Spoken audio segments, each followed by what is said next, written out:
Stop with the questions. Celebrate. And then they say, is Donald Trump an intellectual? Trust me, I'm like a smart person.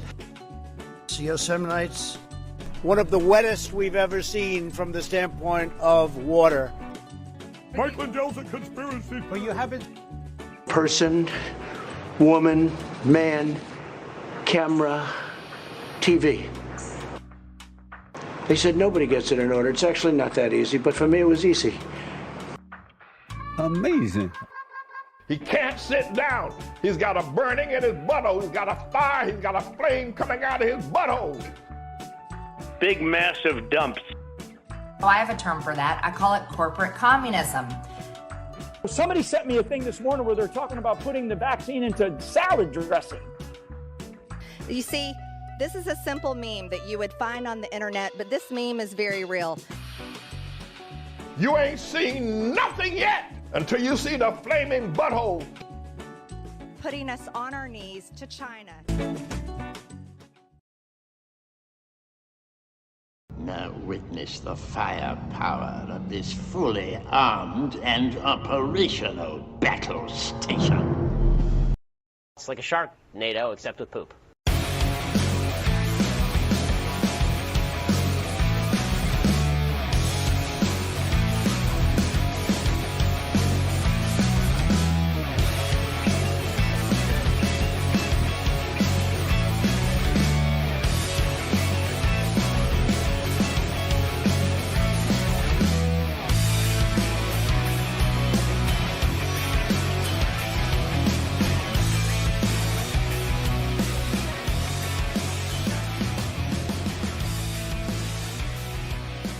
Down the nation, Waldorf Nation. Welcome to the show, everybody. It's Friday. We got a lot to cover, a lot to talk about, including Lindsey Graham. We're going to make fun of Lindsey Graham for being an ass kisser. Love it. We got Republicans going after Joe Biden for some reason about the shortage of baby formula. I have some ideas on that and some commentary about that, including how Republicans, their plan is, just give all the baby formula to American babies and let the immigrants fend for themselves. Fun. So that's the story. I got a lot of video on that one, by the way. We have Marjorie Taylor Green going after the aid to Ukraine.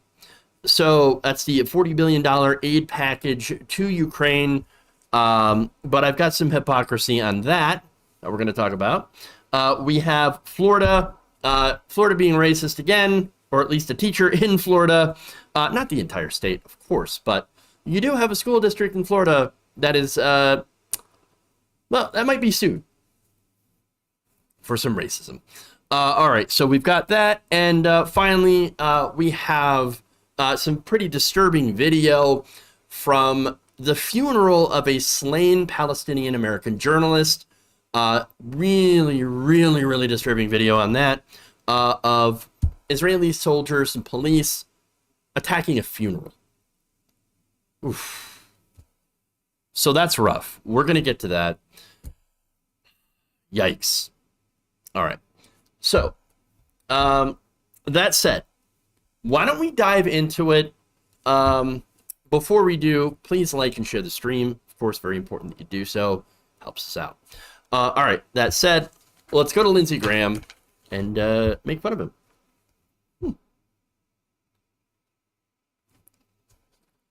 Groveling Graham. Oh, yeah.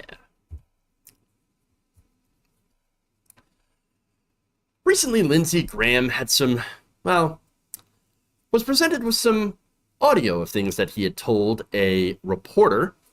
The New York Times decided to drop this audio, and he is in full damage control.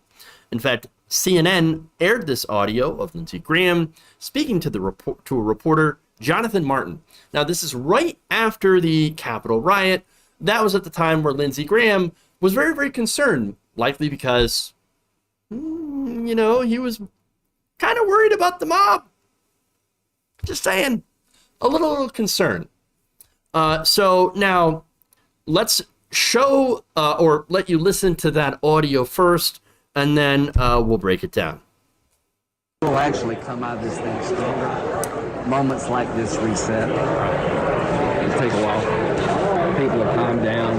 People who are, I don't want to be associated with that. This is a group within a group. And what this does, there'll be a rallying effect for a while where the country says we're better than this. And Biden will help that, right? Yeah, totally. He'll be maybe the best person to have, right? I mean, how bad can you get it with Joe Biden? All right, so now before I get into that hilarious backpedal, I do want to talk about where he is wrong. Wrong on both counts. So, for one, the Republican Party, by and large, seems like, or at least the most vocal members of it, have not said that they don't want to be associated with what's going on January 6th, or what had happened on January 6th. In fact, yes, you'll hear some like, oh, well, we denounced the violence, but then, of course, you also have people that are saying, well, the violence was actually Antifa. It was actually, people that were pretending to be Trump supporters. And really, the people that were there, they were just tourists. Tourists, not a big deal. I don't understand why everybody's just making such a big deal about what happened on January 6th in the Capitol. I don't understand. Look, let me show you some polling on this. In February, a poll by the American Enterprise Institute Survey Center on American Life found that nearly 40% of Republicans agreed that if elected leaders will not protect America, the people must do it themselves, even if it requires violence. So, violent actions. So, look, that's kind of a tacit approval of what happened on January 6th, because they're saying, well, yeah, of course, we think that Joe Biden stole the election, and so obviously, yes, violent. We need violence. Oh, okay. Well, in September, the Public Religion Research Institute also found that 30% of Republicans agreed that because things have gotten so far off track, true American patriots may have to resort to violence in order to save our country.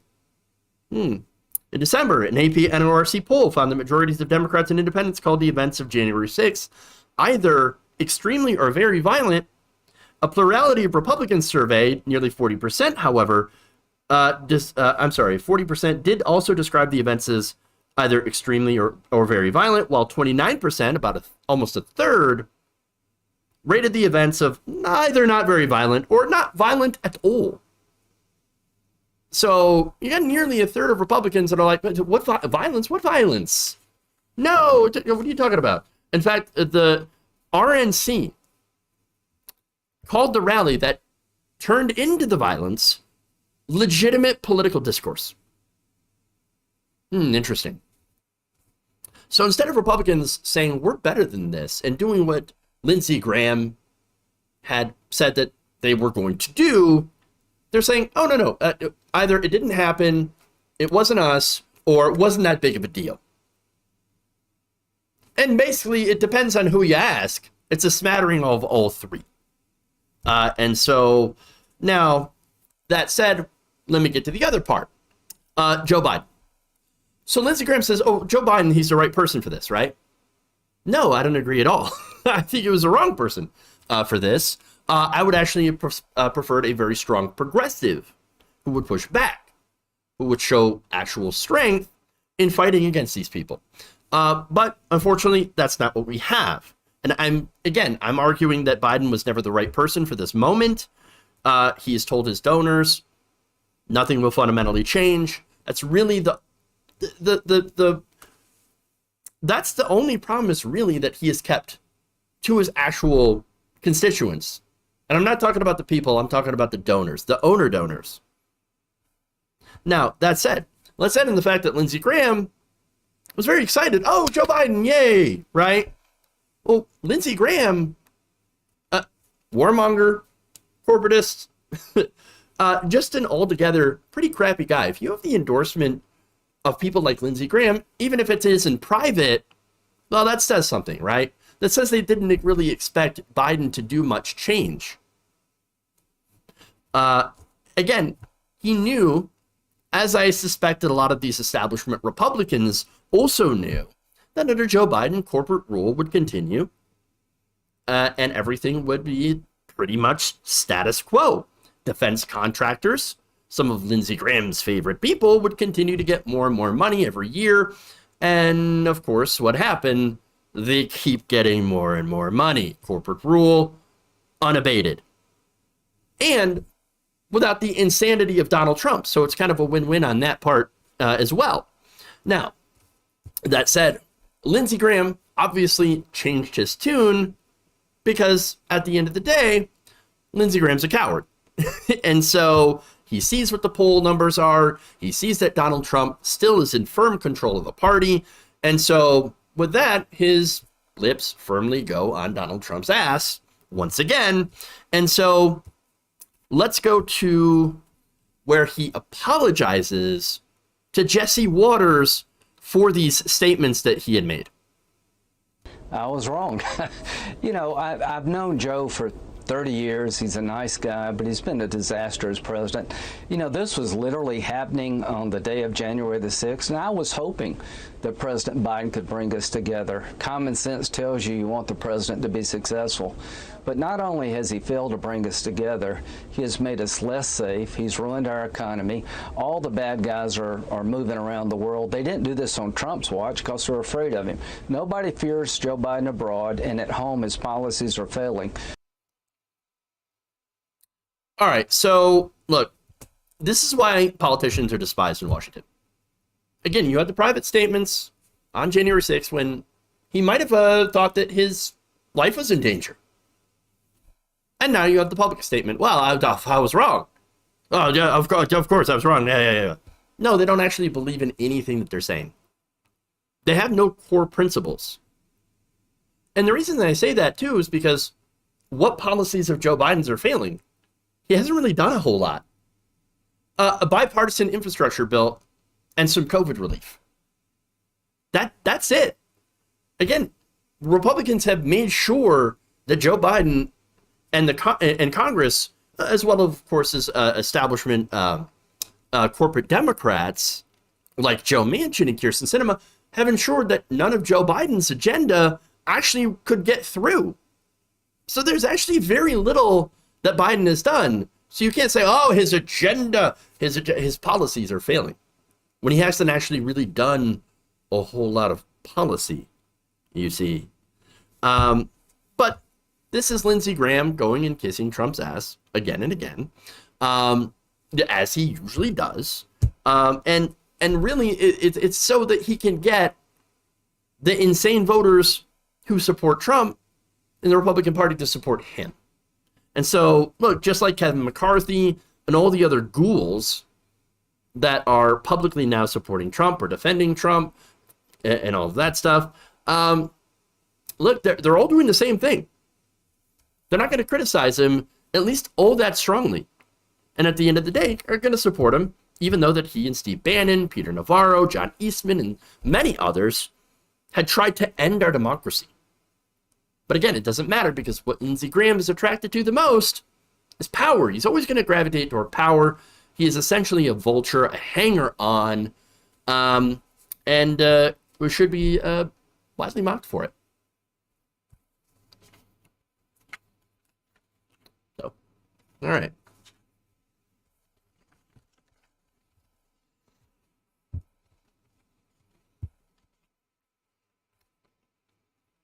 Moving on. Let's get to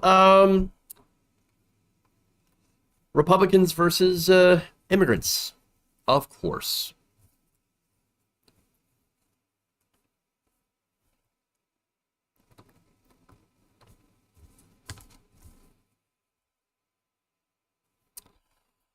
Republicans in Congress and in the media are using the shortage of baby formula in order to attack both immigrants and President Joe Biden. Now, the shortage, which has been caused by a certain company, Abbott Laboratories, shutting down their manufacturing plant in Sturgis, Michigan, over some contaminated formula, is nonetheless being blamed on Democrats and the president. Now, let me remind you that contamination has led to the death of 2 infants. And so this is I mean, it's quite terrible what has been happening. So again, you had the shortage, and the Republican response to this shortage has been absolutely ghoulish. In fact, let me give you some examples here. Representative Marjorie Taylor Green said at a news conference, quote, "The Biden administration has been sending pallets of baby formula for illegal mothers and their babies, while American mothers and babies cannot find baby formula. This is completely unacceptable, and it needs to end now. Baby formula should go to Americans before illegals," said Representative Troy Nehls of Texas. "This should not have to be said." Texas Governor Greg Abbott also accused the administration of giving critical supplies to illegal immigrants before the very people he took an oath to serve. Green also referenced photos of baby formula at a border facility, referring to a Washington Examiner article about immigrants detained at the border receiving baby formula amid the nationwide shortage. Nehls also tweeted to that a link to that article. The Examiner refers to the immigrants as a lucky group and cites posts by Representative Kat Cammack of Florida about thousands of containers of baby formula being sent to the border. Cammack then called on people to demand the Biden administration take the baby formula that they said they have basically siphoned out of the supply chain and put it back in the damn stores for American kids, essentially ripping the baby formula out of the hands of the migrants and putting it back into the stores. So that's, yeah. So now that's just written statements.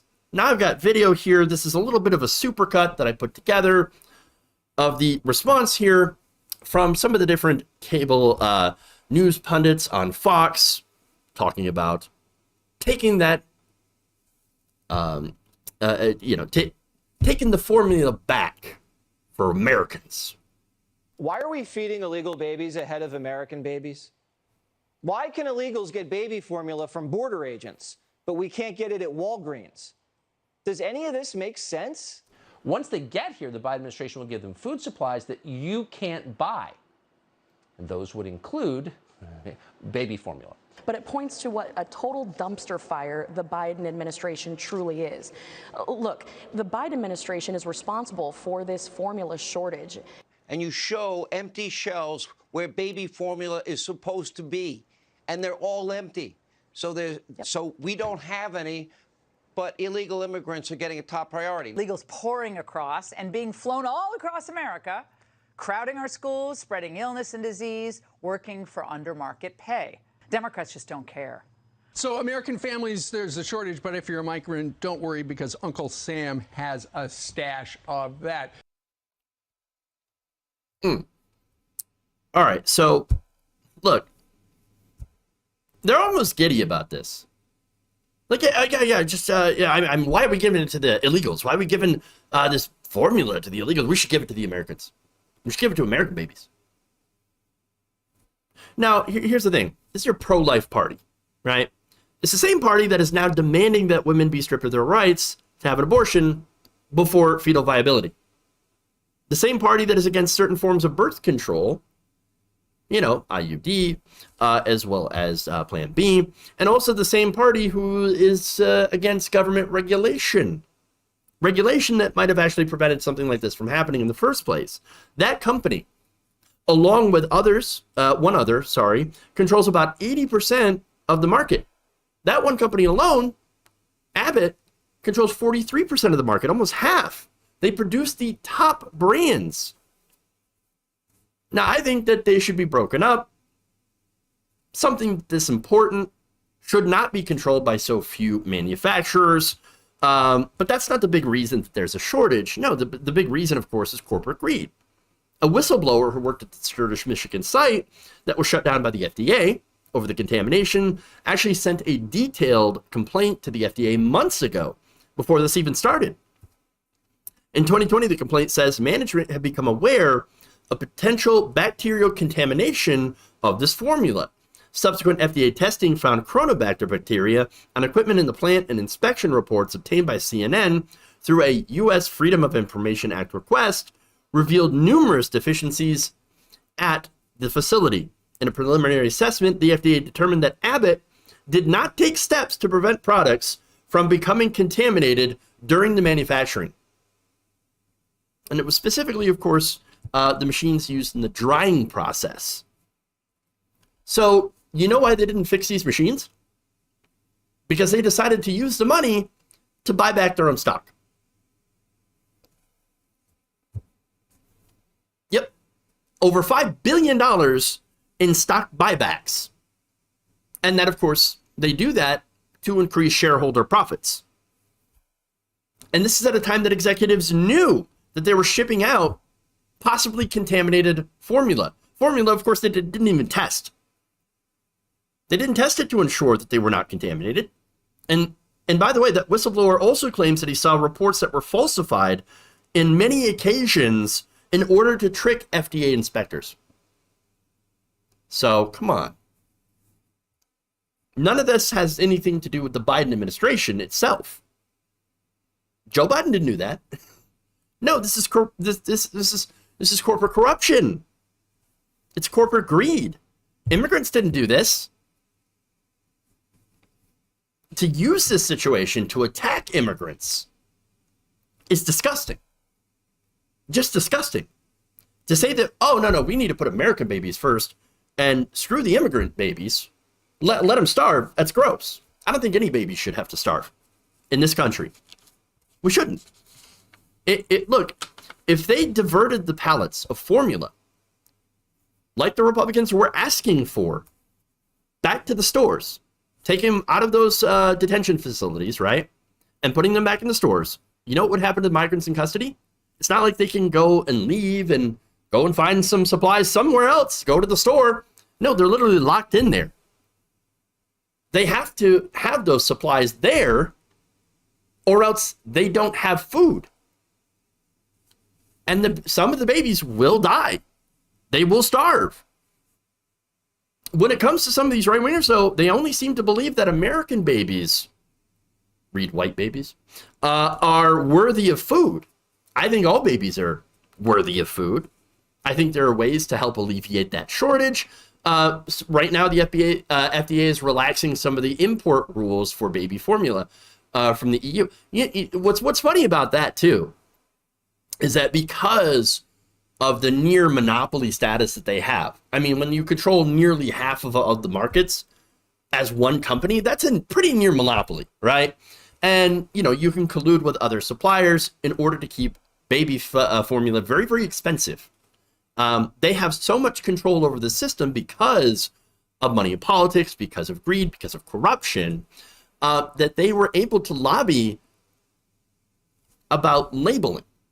So the big problem, the reason that we don't do a lot of imports of European baby formula, which, by the way, is actually held to a higher standard than in the United States, is because, we got problems with their labels. Oh, is that it? Oh, problems with their labeling. But again, in the UK, they actually have higher quality, more stringent standards for what actually goes into the baby formula. But it's not about that. It's kind of the same trick that they use to say, we can't import prescription drugs from Canada. Even though their standards are higher, we were not allowed to do that. Because we think the standards are lower, or at least we're telling you the standards are lower, in which they're not. They're actually better than here in the United States. So, again, total corporate greed. Total corporate greed. Now, again, the importation, also making sure to go in and have that plant fix their mistakes and to have them regulated. But the point is, that's not going to be fixed by focusing on immigration. It's not going to be fixed by ripping formula out of the mouths of immigrant children, immigrant babies. Okay? And the fact that they're focusing so much on immigration and not the corporate greed and the lack of accountability by these companies for actually killing children. Again, 2 infants died as a result of this contamination, but they don't give a damn about that. No, they want to use this to attack brown infants, brown children, disgusting group of people. Just disgusting. All right. Let's go to Marjorie Taylor Green.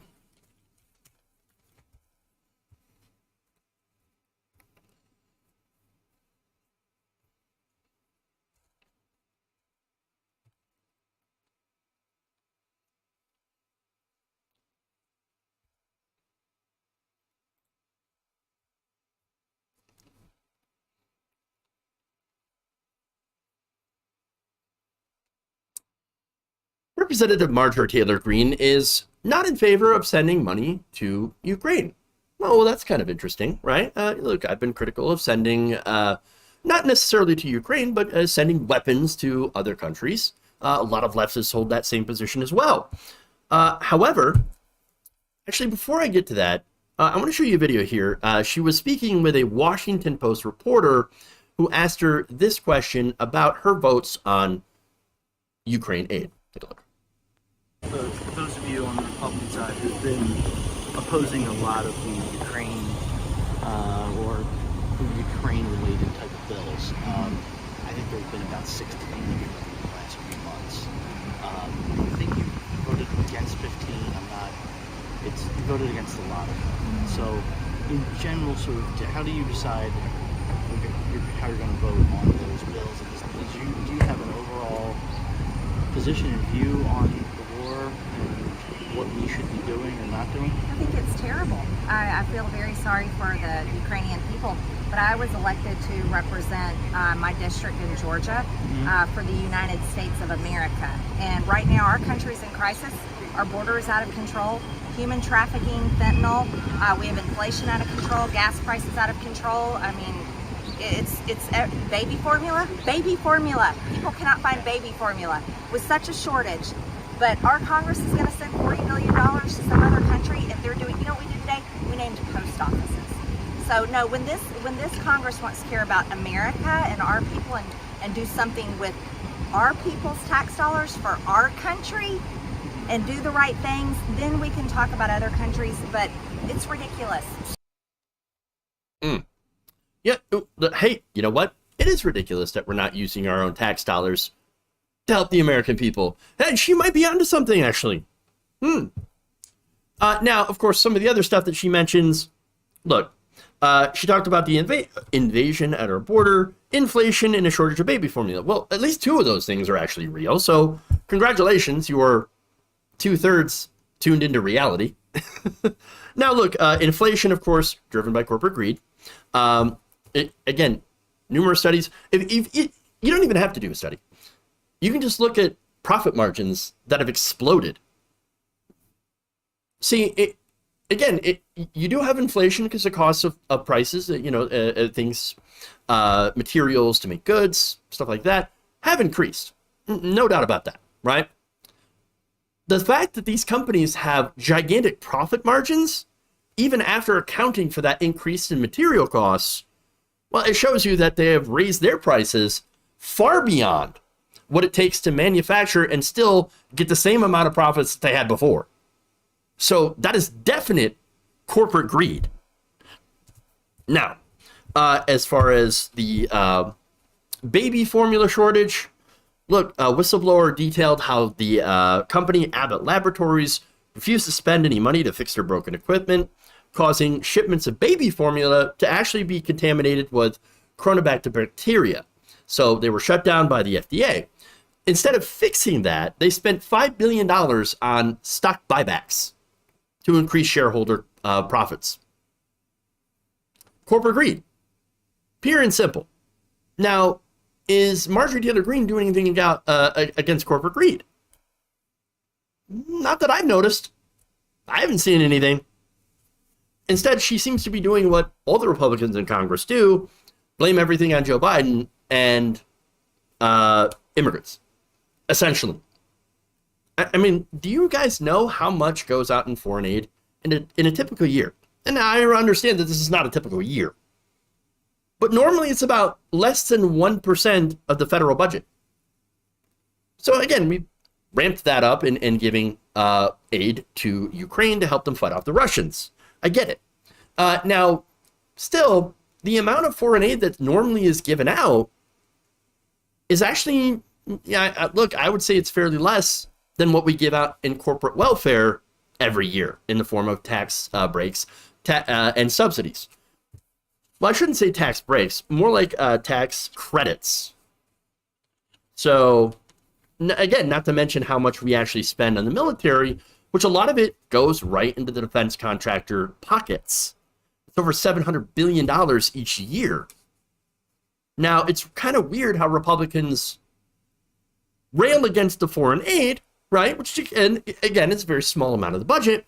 While at the same time, they continue to vote to give the military more and more money, even though it's not really necessary. I mean, it tells to me that they would rather spend money to bomb other people in other countries, than feed them. They would rather bomb than feed. Okay, now, funny enough, Marjorie Taylor Green, she said, I'm against, giving money to Ukraine because I think that money should be spent here.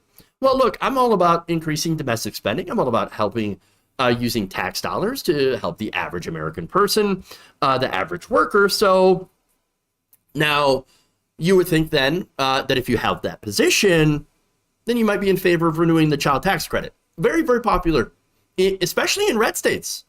Very popular. Very helpful to a lot of families, right? Child tax credit. How about being in favor of some of the provisions in Build Back Better? For example, childcare, universal paid leave, lowering prescription drug prices. All these things, very, very popular with even Republicans, broad swaths of the American people. So what did she vote for on that? Right, she joined every single other Republican in blocking those bills. Weird. That's very, very strange. Very strange. And by the way, during a campaign event in Rome, Georgia, here's what she said about welfare to the average person. Those of you on the... Let me get the right video. And they're moving further into those programs of socialism. They want to pay for child care. They want to have a living wage. And these are things that are never going to solve problems. Actually, no one will have any reason to go to work. And that's going to cripple our country, and it's going to cause more problems. I am opposed to all of that. I am firmly opposed to, yes, welfare does have a purpose and a place. And there are times people have really hard times in life and definitely need it. But we need to have a program in place where they get moved off. Generational welfare has been horrific, and the communities that it has affected has done nothing for them but cause, it's why does a woman need to be married if she can be married to the government and keep getting a government check? You hear that, ladies? I mean, why take checks from the government when you could just get married? Really? Obviously, yeah, you have to get married. Yeah, this is the same woman that says that women are the weaker sex. I didn't say that. She said that. And so, apparently, she cares so much about the average American person that she would like to not spend $40 billion on Ukraine and also not spend it on people here in the United States. Huh. Oh, interesting. Now, look, Marjorie Taylor Green's full of crap. We know that. And we also know that she's a hypocrite. 2 days before slamming these profitable wars, right? And that was before the Russian invasion of Ukraine. She actually bought thousands of dollars in Lockheed Martin stock. Meaning that every time that somebody buys a weapon from Lockheed Martin, Marjorie Taylor Green makes a little bit of money. Every time their stock goes up for future conflicts, she makes money. Interesting how that works, right? No, Marjorie Taylor Green is a complete and total liar. And if you're on the left, by the way, and you listen to her, saying, oh, we shouldn't send money to Ukraine, Oh, base Marjorie Taylor Green, yeah. You're being duped. You're being duped. She does not care at all about helping working people, about helping average people, or being against the military-industrial complex, because she is making money from it. So wake up.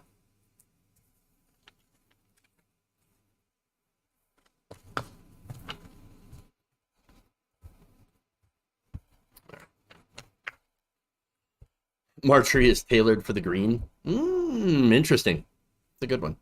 It's a good one. Moving on.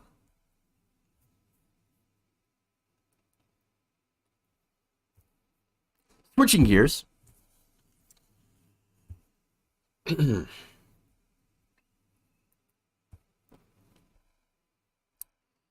black Florida woman is suing a public school after a teacher allegedly told her son that black people were beneath white people. This is according to News4JAX. The parent, Elise Beecham, is planning to sue Duval County Public Schools after her son, enrolled at the Mandarin Middle School, was called a racial slur by his teacher.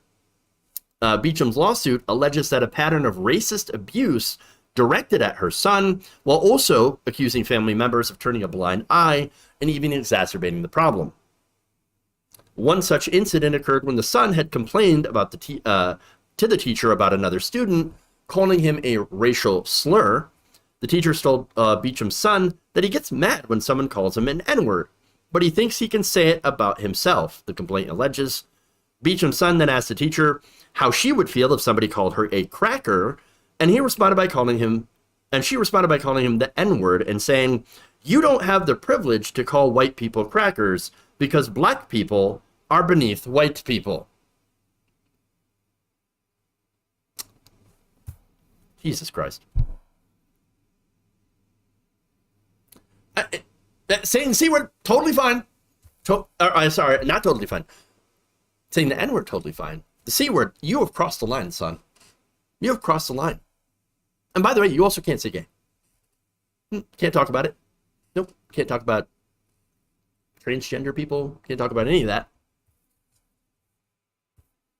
But the teacher can call you an N-word. And not even get in trouble for it.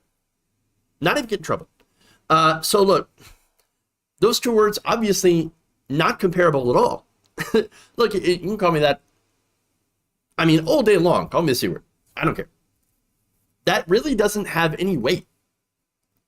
Not like the N-word does. The N-slur.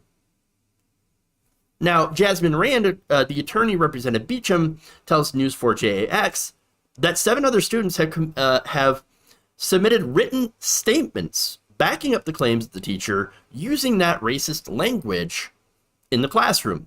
The lawsuit further alleges that Beecham's son was actually punished because he had gotten into a physical altercation with another student who had used that slur. According to the document, the dean contacted Beecham and told her that the son would be suspended for 3 days, allegedly saying, "Words don't hurt, and he needs to know how to handle things better."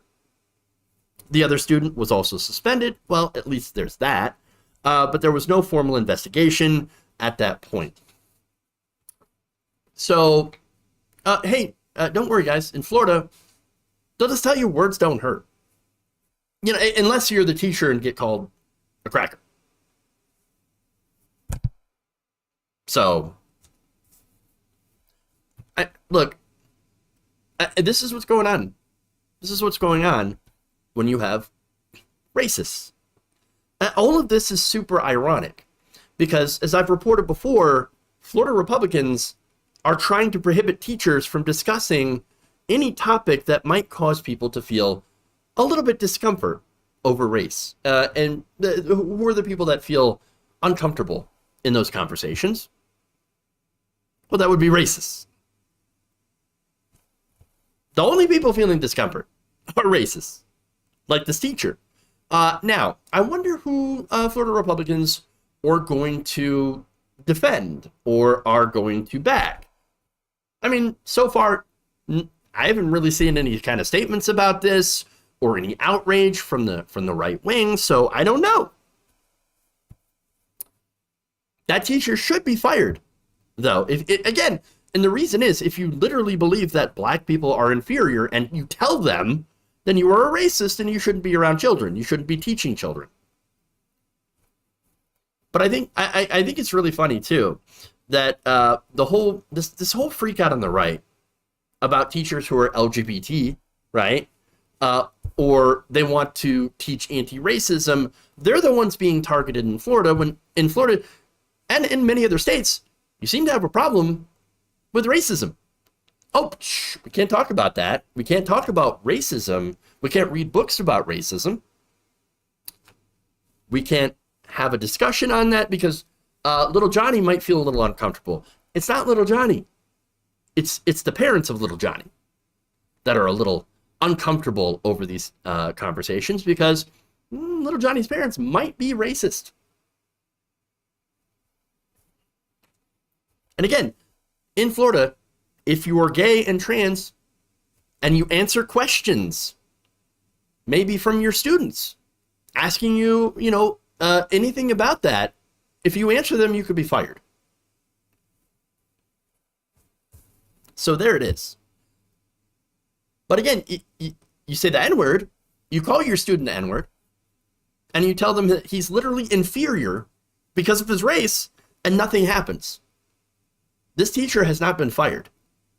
Beecham ended up meeting with school administrators and the superintendent, but has said that no disciplinary action has been taken so far.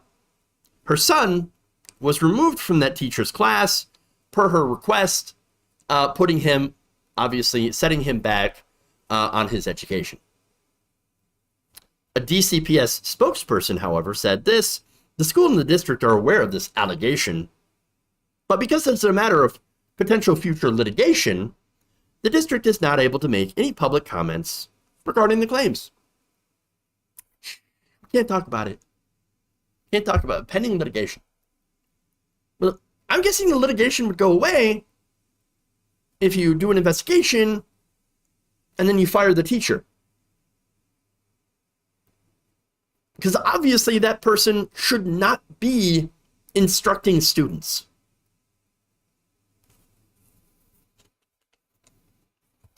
But I'm not surprised that they still are.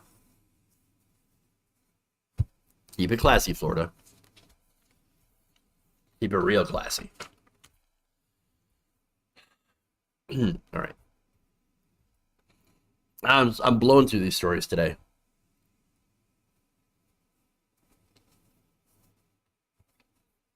All right. Okay.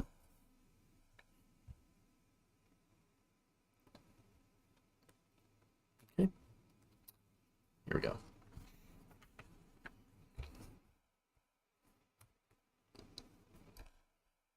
There's an incredibly disturbing video that has gone viral of Israeli soldiers attacking the funeral of a slain journalist.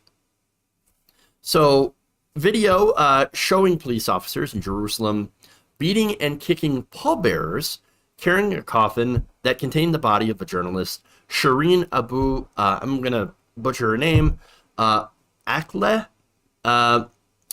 striking other mourners with batons and forcing one man to the ground. The incident happened. I love how they call it an incident. This is the New York Times, by the way. Incident. No, not an incident. But it happened outside a hospital in East Jerusalem, where mourners had gathered to take the coffin of Miss Abu Akleh, who was a Christian, to a nearby church for her funeral. This is look, she is was a huge ally to Palestinians. She again, Palestinian American journalist, highlighting crimes against the Palestinian people and abuse by the IDF. So now I'm going to show you the video here, and it's actually a couple of them put together. One of the videos has been viewed about 2 million times, and it's going to show the police cracking down on this funeral, attacking the pallbearers, and it is a content warning. It is very disturbing. Take a look. And they're moving further into those programs. I'm hitting the wrong buttons today. Well, I'm sorry to interrupt you. As you can see, that the police there, that there's already some trouble. They're beating the crowd back here. مشهد مؤلم بكل تأكيد على الهواء مباشرة. قوات الاحتلال نعم تعتدي على الشبان. التابوت لم الآن قوات الاحتلال تطلق القنابل في داخل All right, so that's pretty messed up. So we're going to have some details here. Now, police claim that, oh, no, we were incited by the crowd. You see, the crowd was incited, and so obviously we had to go in, and we had to bust some heads during a funeral and attack pallbearers. Now, look, one of the men who were carrying this, and by the way, those are not light, okay? He was being hit by a baton from one of these police or military officers, and he refused to drop it. This man is like, no. I'm getting my ass kicked, and I'm going to not neglect my duty as a pallbearer. I mean, massive respect to him, but he shouldn't have been in that position in the first place, because the police should not have been beating people during a funeral. Does anybody have any respect for the dead? Jesus Christ. Now, Israeli police say that, oh, no, the reason that we went in is because they were throwing stuff at us. Oh, okay. So what was so dangerous that they had to come in and beat people with batons? Including the pallbearers, who obviously couldn't have thrown anything. Well, apparently, they alleged to have thrown several plastic bottles, and alleging that there were rocks and a stick, while they threw gas grenades. Now, in a statement, the Israeli police said, oh, we had to take enforcement action after mourners began chanting nationalist incitement. And after the officers had given the crowd a warning, don't you dare fly your Palestinian flags. There were flags on the coffin. They ripped them off. You can't have that. She was a Palestinian American journalist. She has the right to have the flag on her coffin. It's just absolute disgusting. Just disgusting at all. All right, as the coffin was carried out of the hospital, again, going back to the New York Times, police said that they were forced to act because rioters began throwing stones.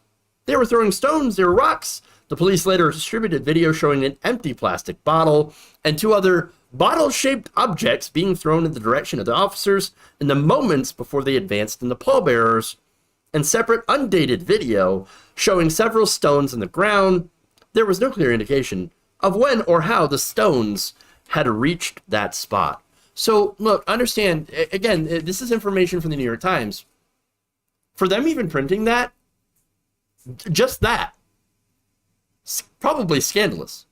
They're going to be accused of, like, anti-Semitism or something for saying that, well, I mean, we don't really have any confirmation of what the Israelis were saying. The Israeli police were saying, the IDF was saying about the rocks. It's not going to matter.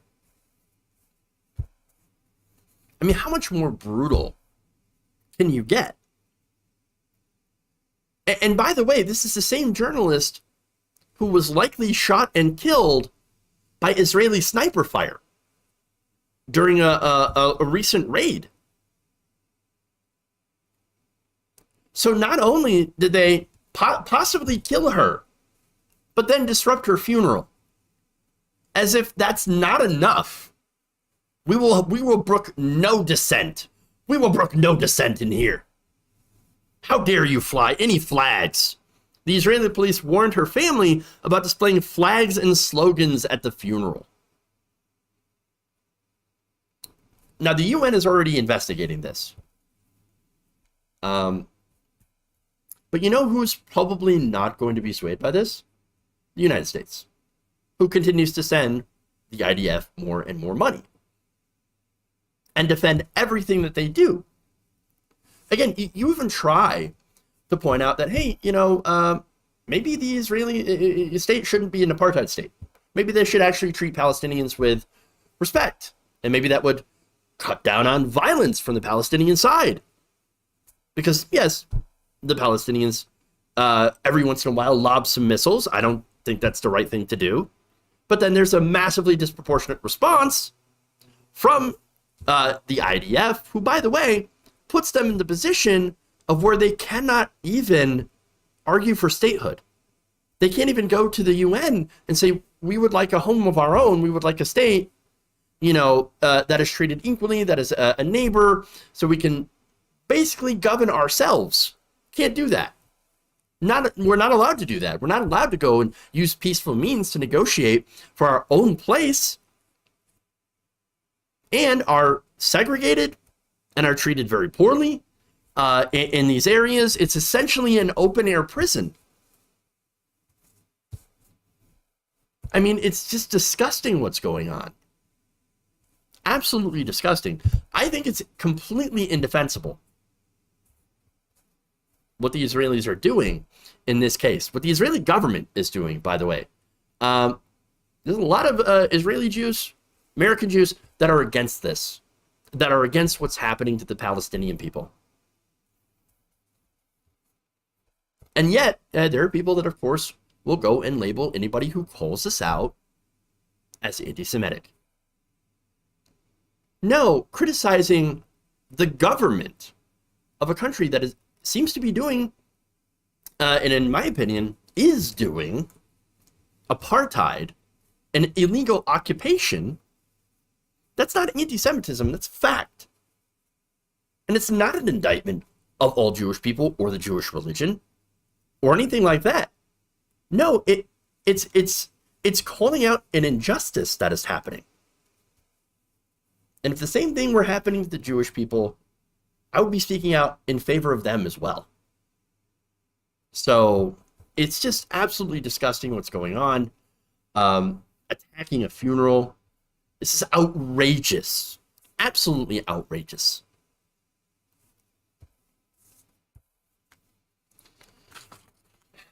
Okay.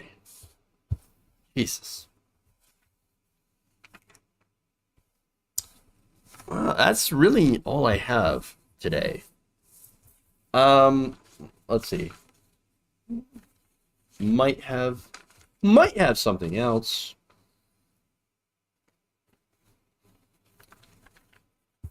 That I haven't actually prepared. So, let's see.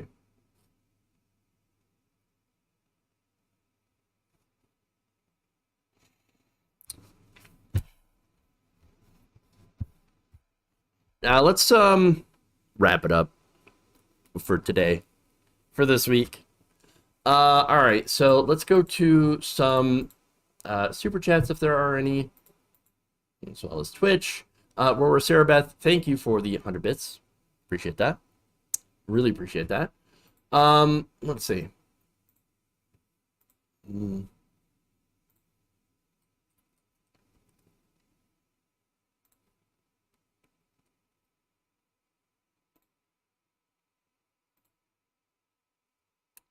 Gabby Mathis says, love your shirt, have the same.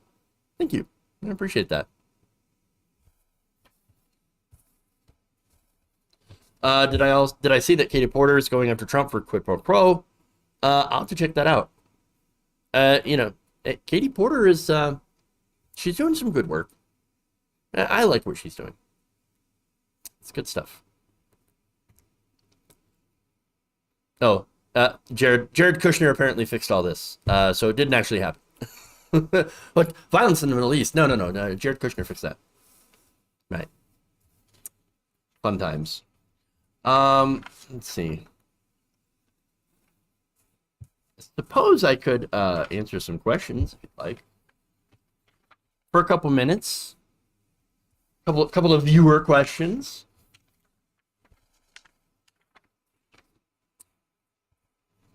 I'm more than happy to do that. Let's see. America caring about the genocide, or I'm sorry, America caring just like they care about the genocide we committed against indigenous and black people. No. Have I seen Doctor Strange yet? I have not. I'm massively behind on movies. So it's funny. Last week, before the TYT main show, that's exactly the question John had asked me. He's like, "Are you going to go see Doctor Strange?" I was like, I still haven't seen the Spider-Man film, No Way Home, I think it is. So I got to go watch that. And I don't know. It's just, I have so many things to catch up on. And I'm kind of still stuck on Elden Ring. I mean, I'm not stuck on it because I've beaten it already, but I still want to play it. I don't know why, but I still want to play it because it's a good game. How's the cat? Pretty good. Fairly good. He's interesting. He's doing well though. Very, very needy cat. Very needy cat. Trump bypassed environmental regulations for millions donated to his campaign. Katie Porter referred him to the DOJ. Well, that'd be cool. Oh, by the way, the other thing that I wanted to say is Bette Midler making some pretty messed up tweets. In fact, responding to, and this is what frustrated me. She responded to Stephanie Rule's tweet. Stephanie Rule actually having a decent take once in a while. Here's what she said. The baby formula shortage reveals an amazing secret. Oligopoly? Whoa, Stephanie Rule. 3 American companies control over 90% of the market. Hugely restrictive regulations thanks to big money, lobbying to prohibit foreign formulas. I mentioned that. That is your corruption. And name another industry sector product like this. Probably oil companies. I mean, you know, that's we also have corporate media. That's yeah. The meat industry. I mean, there's a lot. There's a lot of industries that are run like this, where we don't really have all that much competition. But here's what Bette Midler responded with, saying, quote, "Try breastfeeding. It's free and available on demand." Really? Really?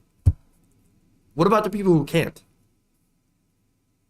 I mean, yeah, it must be nice to be incredibly wealthy and to be able to do that whenever you need to. But some people are not able to do that, for one, for different reasons. Medication, of course. That's one reason. Also, time and availability. Sometimes it's incredibly painful. Other times, and so telling them as a response to this to just go try breastfeeding. Again, you might not even have the time. In America, remember, we basically have no family leave. You're basically expected to get back to work after you have that baby, as soon as possible.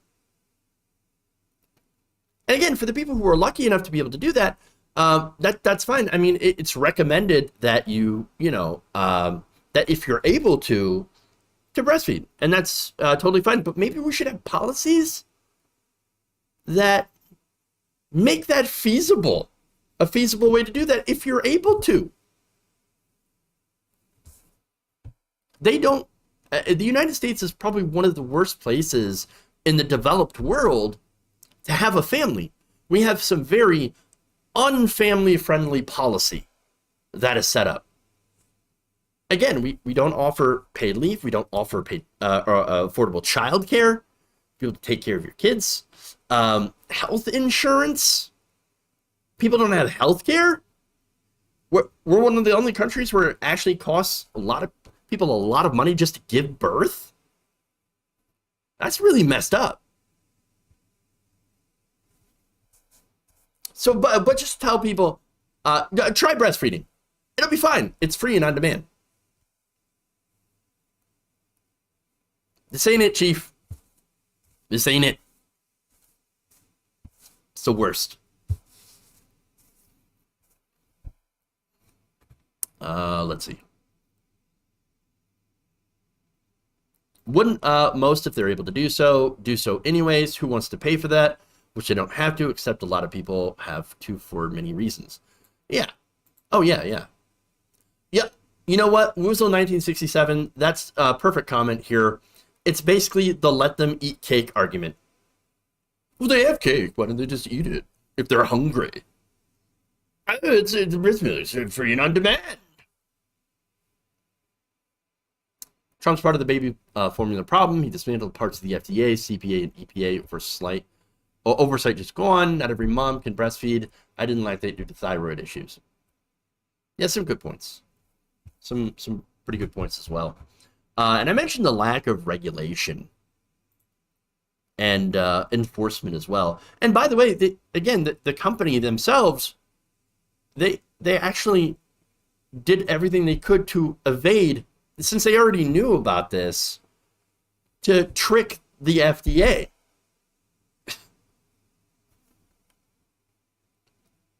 Dango Bangle says, talk about the Tesla slave warehouse. I promise I'm going to look into that. Virginia Thomas, aka Ice Dragon, says, I had a cat that wouldn't even let me go to the bathroom by myself. Yeah, they are, can be needy sometimes. Very needy sometimes. True. All right. I'm a red patriot in Northern Arizona. Obviously, you're not. You're a demon rat. Peace out. Okay. Fun. Love the hate mail. It's great. Okay. Fun times. Let's see. Elon Musk a slave driver? No way. Right? Let's see.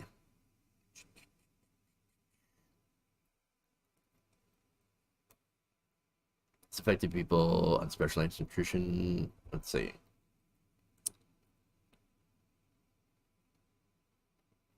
There's something here. They treat women like livestock. Let's see. The sofa industry, the fast food industry. Okay. All right.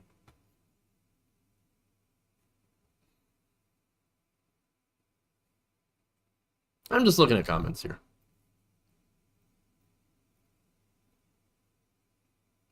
There are only 4 approved manufacturers for formula in the U.S.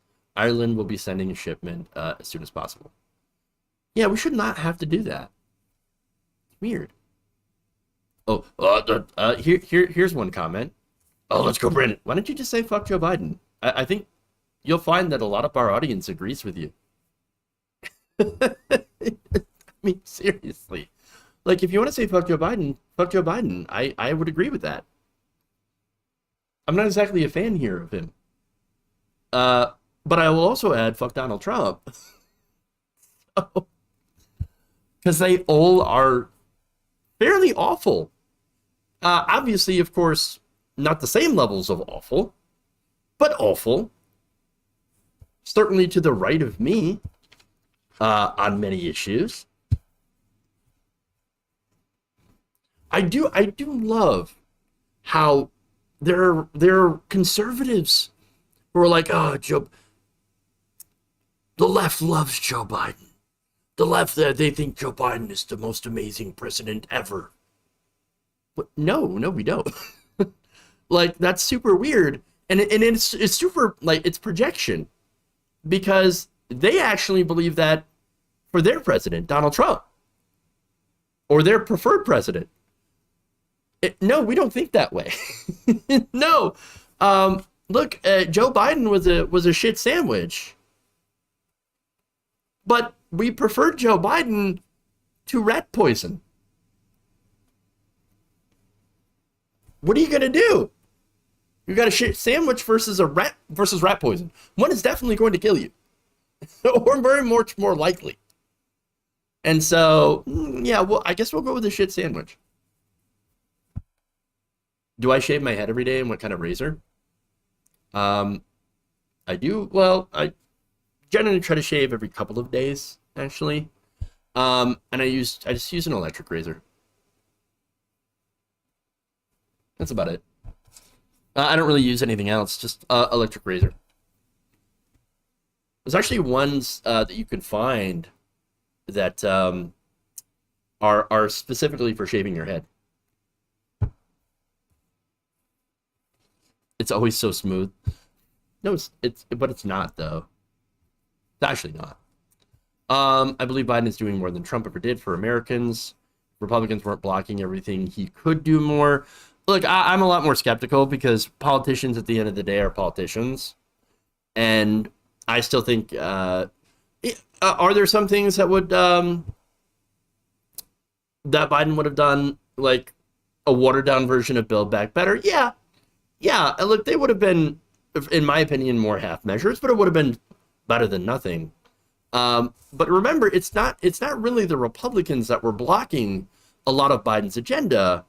I mean, yes, all of them voted against it, but it really came down to Joe Manchin and Kyrsten Sinema and corporate Democrats in the party. And Joe Biden, the reason that I put a lot of blame on him for not passing these things is he didn't put any pressure on Joe Biden. Joe Manchin. He didn't put any pressure on Kyrsten Sinema. Said, oh, she's smart as a devil. And she's, not only that, not putting pressure on Manchin, whose daughter literally was colluding with Pfizer in order to keep price gouging average people when it comes to medication. So yes, they are blocking everything, but we expect, okay, so here's the other thing, right? We expect Republicans to block and obstruct and to do everything they can to stop any sort of progress, right? We expect them to be terrible. And in that way, they never really surprise us when they are terrible.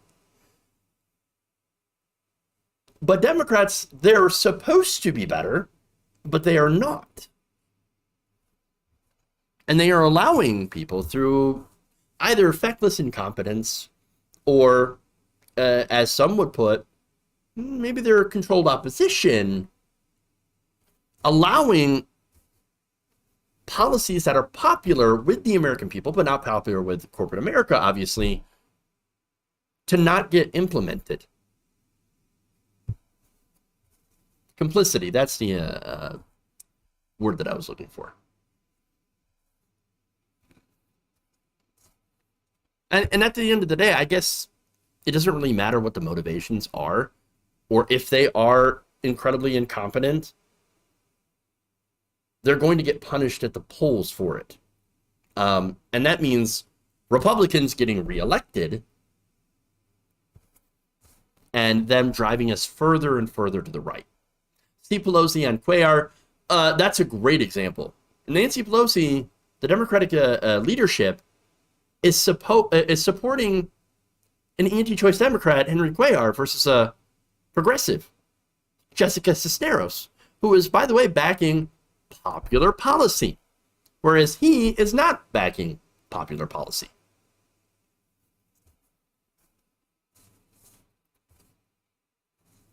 So, all right, anyway.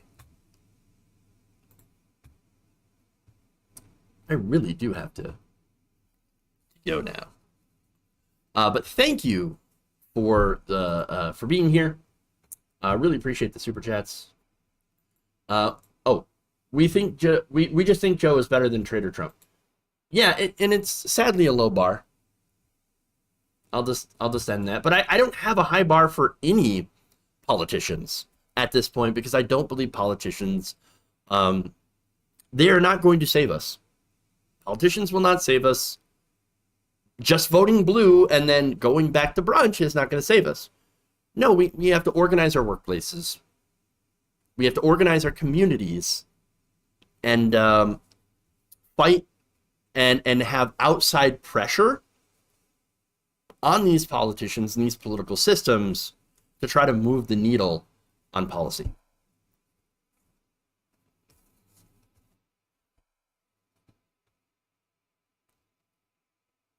All right. Anyway. Let's raid here. We're going to find someone to raid into. Let's just raid into the serfs, I guess. We'll do that. Thank you all. Really, really appreciate you all. Like and share the stream if you haven't already. And have a great weekend. Remember, change begins with you. Good night, nation. We'll see you later.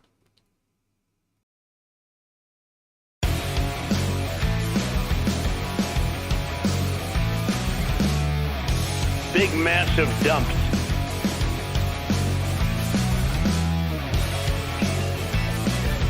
I like my meat tight. Give me a break.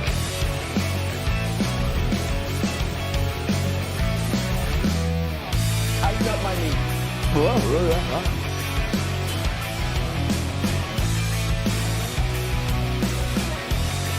Amazing.